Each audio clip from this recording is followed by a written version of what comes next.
नमस्कार, मैं आपके साथ के राणा। महुआ खबर देख रहे हैं आप और आपका स्वागत है विश्लेषण कार्यक्रम में। विश्लेषण करेंगे हम 4 खबरों का। सबसे पहले आपको उन्हीं 4 खबरों की तस्वीरें दिखाएंगे और उनका हम विश्लेषण करेंगे। हम 5 खबरों का विश्लेषण करेंगे और वो 5 खबरों में से पहली खबर होगी कि किस तरह से एक के बाद एक कई राज्यों में बम से उड़ाने की धमकी दी गई। उसका विश्लेषण करेंगे कि आखिर ये धमकियों का सिलसिला कैसे शुरू हुआ और आखिर क्यों ये धमकियां एक के बाद एक मिल रही हैं। इसी के साथ हम बातचीत करेंगे कि बीजेपी के राष्ट्रीय अध्यक्ष बनने के बाद पहली बार नितिन नवीन जब पटना पहुंचे तो किस तरह से भव्य स्वागत हुआ और उसके पीछे की राजनीति क्या कुछ है, उस पर भी हम बातचीत करेंगे। एक एक करके हम उन्हीं खबरों की तरफ चलेंगे और आपको उन खबरों के पीछे की कहानी भी बताएंगे कि आखिर वे खबरें हैं क्या और आखिर पर्दे के पीछे उन खबर का असली मकसद क्या है, उन खबर की असली खबर क्या है, उस पर भी हम चर्चा करेंगे। हम चर्चा करेंगे कि आखिर मोदी और नीतीश की जोड़ी वाले गाने पर जब नितिन नवीन की एंट्री होती है तो किस तरह का माहौल था, कौन कौन नेता वहां मौजूद थे और आखिर पटना में जब कार्यकर्ताओं से बातचीत नितिन नवीन करेंगे तो उसके पीछे से राजनीति कैसे बदलेगी और नितिन नवीन के पटना पहुंचने के बाद आखिर बिहार के साथ साथ बंगाल तक में उसका किस तरह से इंपैक्ट होने वाला है। उन सारी बातचीत, इन सारी बातों पर आज बात करेंगे, जिक्र करेंगे और खबर के पीछे की खबर को समझने की कोशिश करेंगे आज के इस कार्यक्रम विश्लेषण में। जरा वो 5 तस्वीरें चलाइएगा। सबसे पहले आप तस्वीर देखिएगा जहां बम से उड़ाने की धमकी वाली, फिर तेज प्रताप यादव की खबर हम आपको दिखाएंगे कि आखिर किस तरह से तेज प्रताप यादव को लेकर राजनीति ने एक नया मोड़ लिया है, अब किस तरह से राजनीति बदलेगी। फिर आपको खबर दिखाएंगे नितिन नवीन की कि दिल्ली से जब वो पटना पहुंचे तो किस तरह से स्वागत हुआ।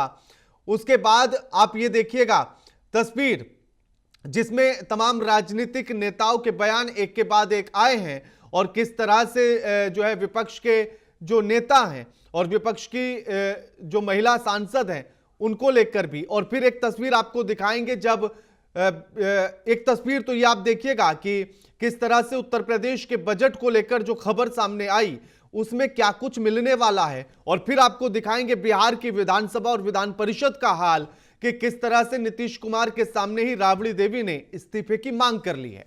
अब एक एक करके खबर को शुरू करते हैं। पहली खबर का रुख करेंगे।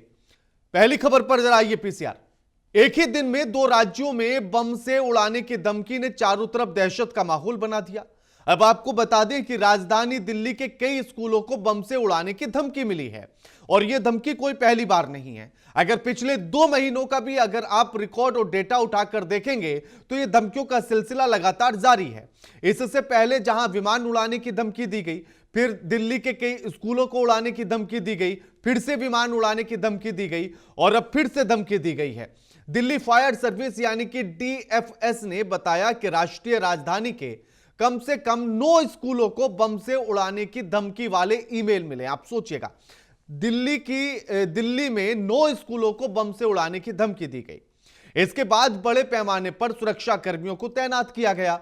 डीएफएसए के अनुसार सुबह शहर के अलग अलग हिस्सों में स्थित कई शिक्षण संस्थानों से इमरजेंसी कॉल आए और जिसके बाद तुरंत फायर टेंडर और बम डिस्पोजल स्क्वाड को उन जगहों पर भेजा गया। एहतियात के तौर पर सभी स्कूलों को खाली करा दिया गया।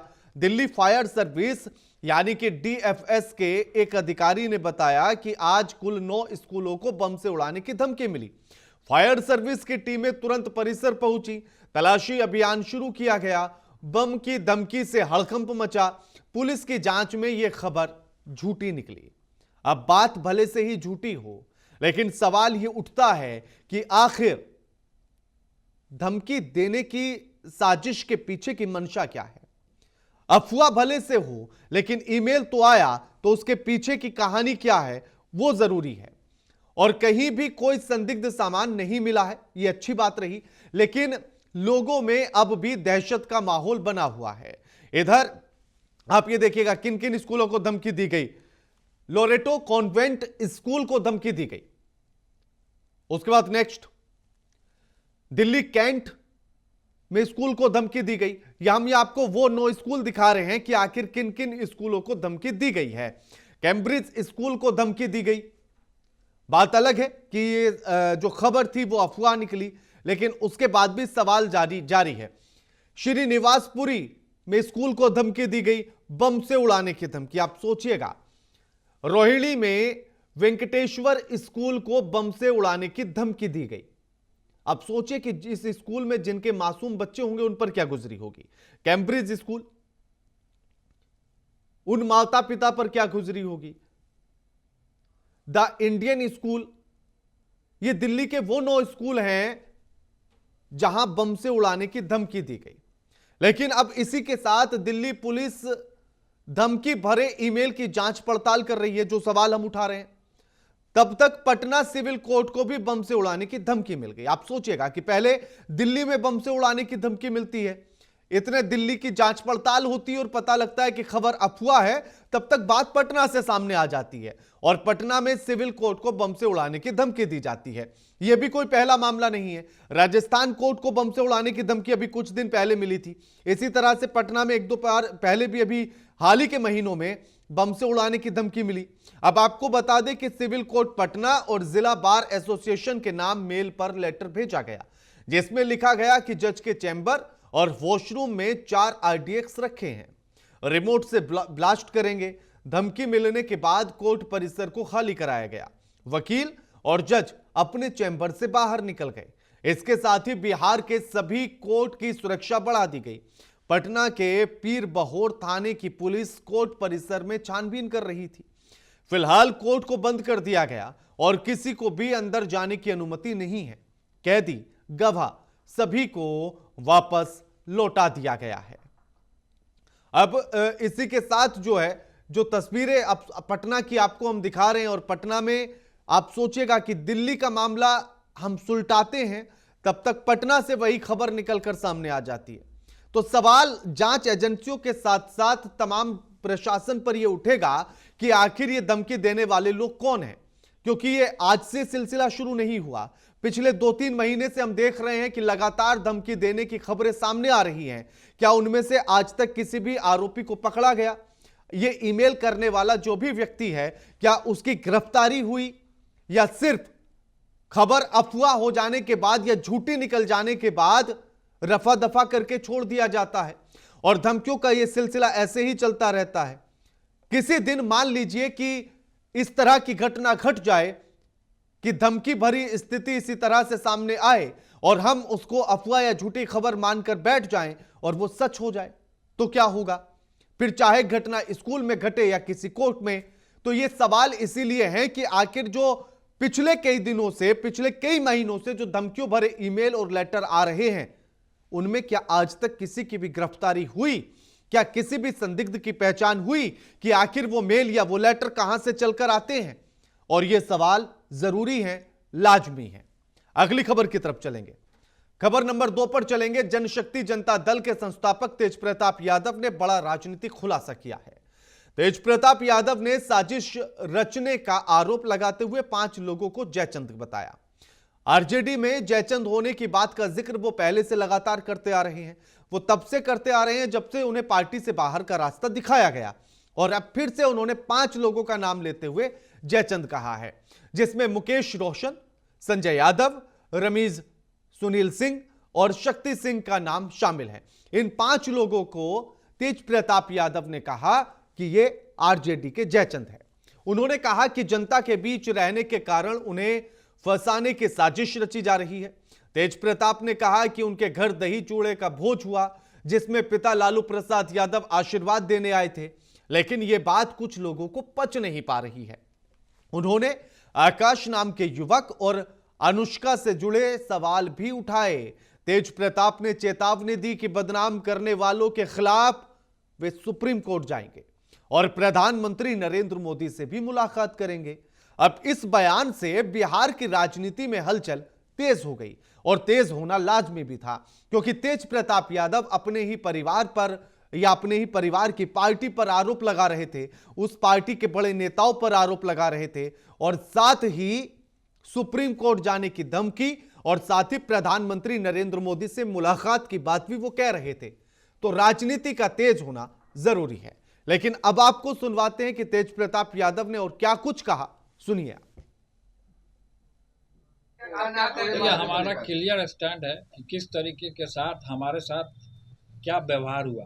पिछले दिनों किस तरीके से हमें घर और परिवार हर एक तरीके से निष्कासित किया गया, ये पूरे बिहार की जनता और सभी लोग जानते हैं कि किस तरीके से रोज़ हमारे बारे में कुछ ना कुछ जयचंदों द्वारा, और ये जयचंद कौन है पहले भी सस्पेंस बना हुआ था और आज मैं पर्दाफाश करने जा रहा हूँ कि जयचंद नंबर 1 कौन है। तो सबसे पहले कि जयचंद नंबर 1 जो हमसे जो विधानसभा में आरजेडी के कैंडिडेट हुए थे मिस्टर मुकेश रोशन, वो मुकेश रोशन का उस लड़की के साथ क्या ताल्लुकात है, मामा और भगीना का क्या रिलेशन है, वो लोग जाने, उनका वो मैटर है। कि जिस तरीके से हमको सोशल मीडिया पे जयचंदों द्वारा, और कौन कौन है जयचंद, नंबर 1 तो मुकेश रोशन, नंबर 2 में हो गए संजय यादव, ठीक है, और नंबर 3 में हो गए रमीज कौन है, और नंबर 4 में आ गए शक्ति सिंह कौन है, और 5वें नंबर पे हैं सुनील सिंह कौन है, और भी इनके इर्द गिर्द एल्चा बेल्चा। अब तीसरी खबर का जिक्र करेंगे। यूपी विधानमंडल का बजट सत्र शुरू हो चुका है। सुबह 11 बजे राज्यपाल आनंदीबेन पटेल ने अभिभाषण शुरू किया।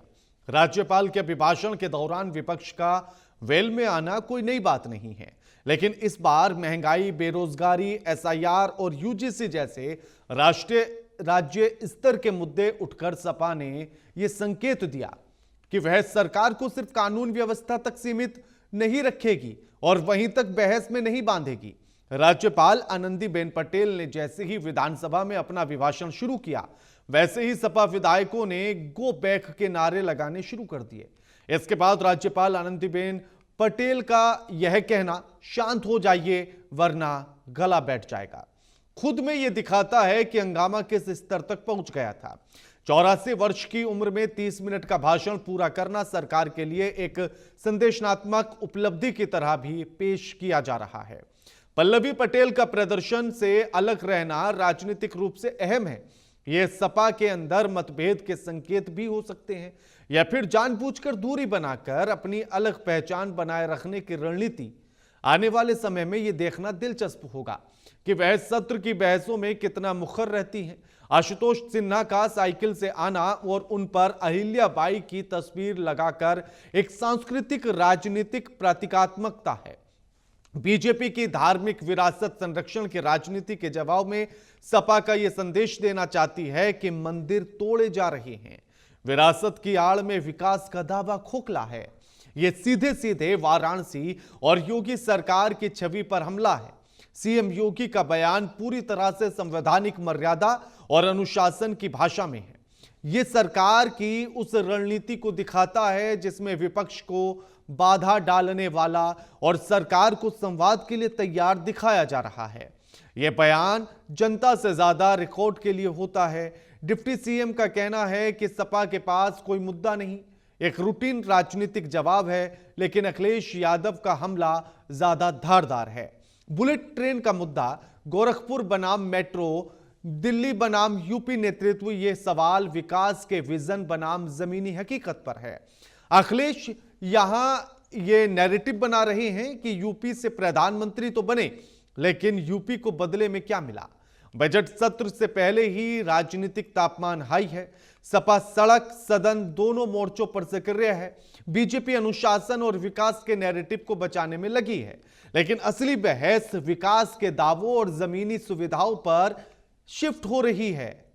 और क्या कुछ कहा मुख्यमंत्री और आनंदीबेन पटेल, राज्यपाल ने, सुनवाते। बजट सत्र में दो महत्वपूर्ण एजेंडे होते हैं। एक माननीय राज्यपाल जी का अभिभाषण और दूसरा सामान्य बजट। माननीय राज्यपाल जी का अभिभाषण वह सरकार की उपलब्धियों और भारी कार्य योजना का सरकार का अपना एक दस्तावेज होता है। जैसे राज्यपाल जी के माध्यम से सदन के माध्यम से पूरे प्रदेश की जनता जनार्दन को समर्पित किया जाता है। बिहार विधानसभा के बजट सत्र में आज की कार्यवाही शुरू हो चुकी है।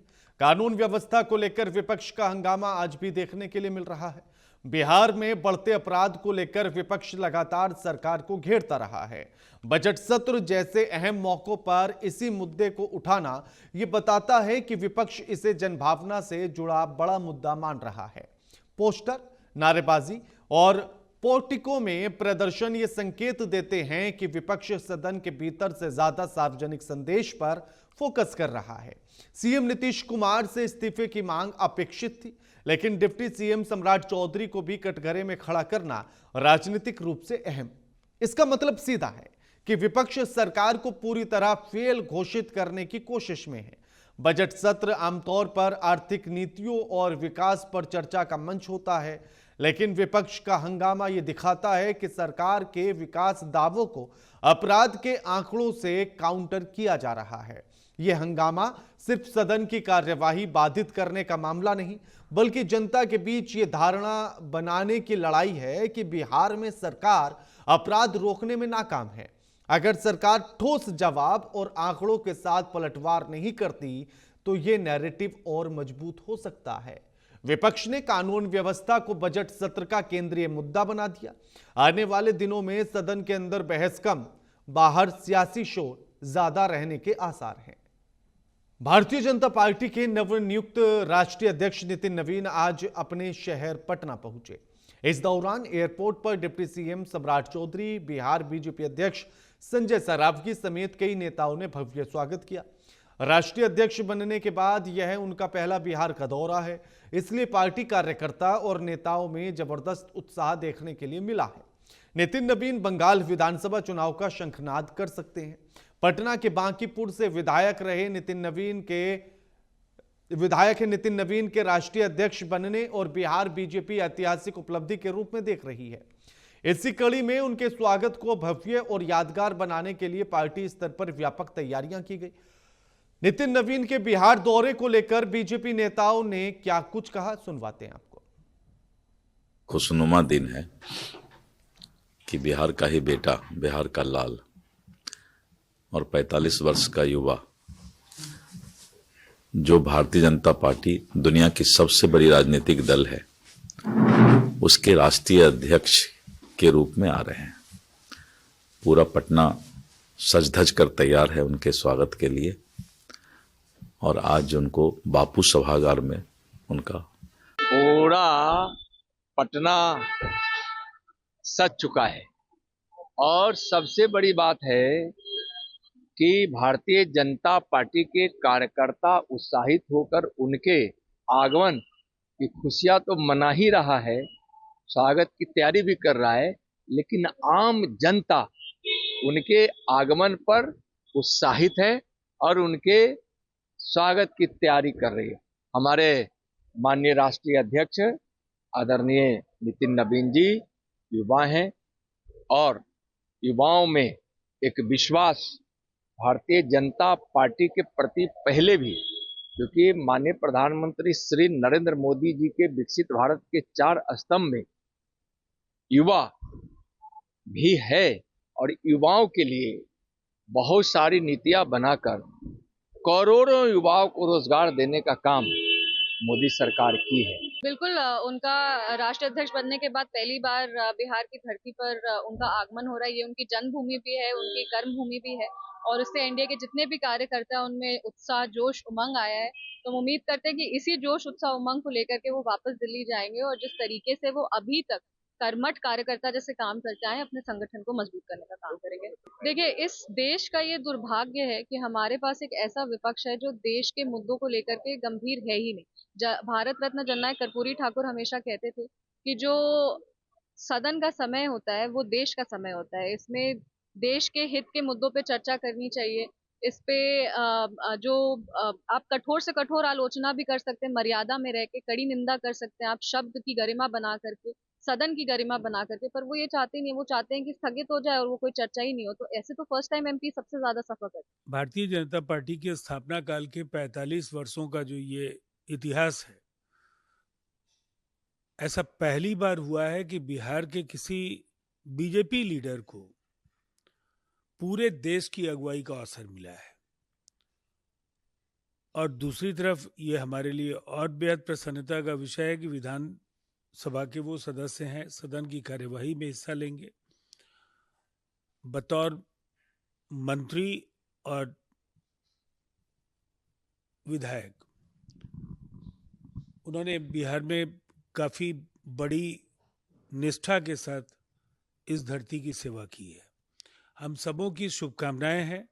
उनके नेतृत्व में एनडीए का परिवार और आगे बढ़े और जो चुनौतियां हैं उनको भी एनडीए परिवार अवसर में। विश्लेषण में फिलहाल इतना ही। नमस्कार।